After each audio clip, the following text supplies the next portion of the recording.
final review tonight, and then we can start this podcast at 40 minutes in.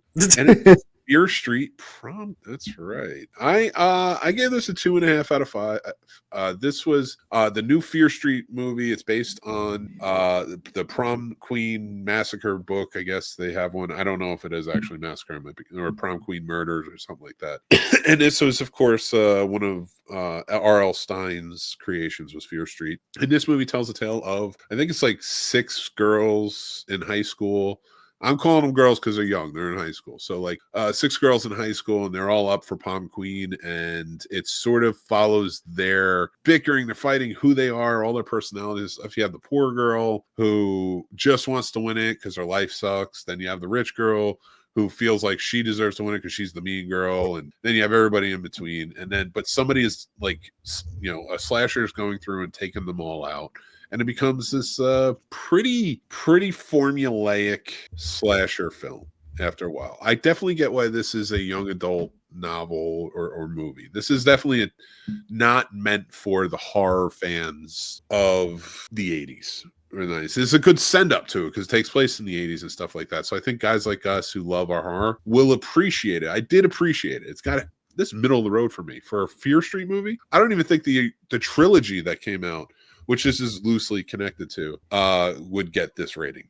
But I didn't hate this movie. I might even watch it again as sort of a horror movie rewatch if it's on TV sort of thing. It's a Netflix, so it's probably not. But I've watched Scream and Scream 2 and all those. So like this isn't really that different. It just wasn't as good as a lot of the other ones coming, right? And it's just this high school slasher film. I did not love it.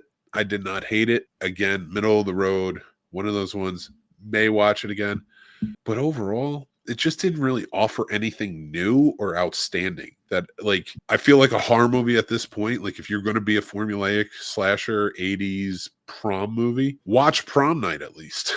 I realize it's based on a book, but like get the feel, get the vibe, get the tone of what we're going for here. This one was a little too flash in the pan, a little too updated version telling an 80s story that just did. Paul, what did you think? Well, this made me rewatch the other ones. This was kind of just right down the middle for me.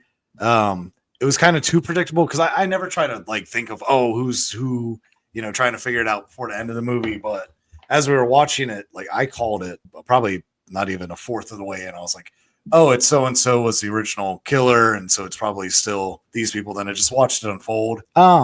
It was okay. This is one that, I might use to introduce like my nephew more into with something like that. But like, if I was hanging out with like you and some other like movie fans or horror fans, I would never be like, we got to watch Prom Queen to get in the movie. No, because we'd all be like, okay, I'd rather make you watch Hoobie Halloween than this. But if you're new to horror, you're trying to explore a little bit, or maybe you got a significant other that isn't in a horror, this might be safe middle ground. Because I've had coworkers that have watched this that don't enjoy horror, and now they're watching all the other ones and they're like, maybe I do kind of like horror. Like, so I think if anything, I think this might be a good introduction for somebody new to the genre. But I think for anyone well versed or actually grew up with the Freddy's, Friday 13th, or the originals, I think this is going to be like an but I wouldn't say it's worse, but I think your rating's fair. I think it's right down the middle. And it's probably the best one out of all of them so far since I've been rewatching. I know where you should watch this. So when I was in the 7th or 8th grade, I can't remember which one, I went to a boy-girl party. And in that boy-girl party, we're doing all the stuff boy-girl parties do. It's nothing tantalizing or crazy. But a horror movie was on. And that was the first time. I was a loser. So like I was watching the movie. So that was the first time I ever watched Candyman. Hell yeah. 7th and 8th grade, watching the first time I ever watched Candyman, I was terrified. I was like, I got into the horror movie. I watch horror movies to scare me. Like, I want to be scared. So when I'm not, whatever, Right. But I realized, because they wanted us to like go in the bathroom or whatever at some point for 7 Minutes in Heaven. And I was like, I don't want to do that. I just watched this movie. This is not. I don't think I'm going to be in heaven if I go in there. And say what you will, I don't care.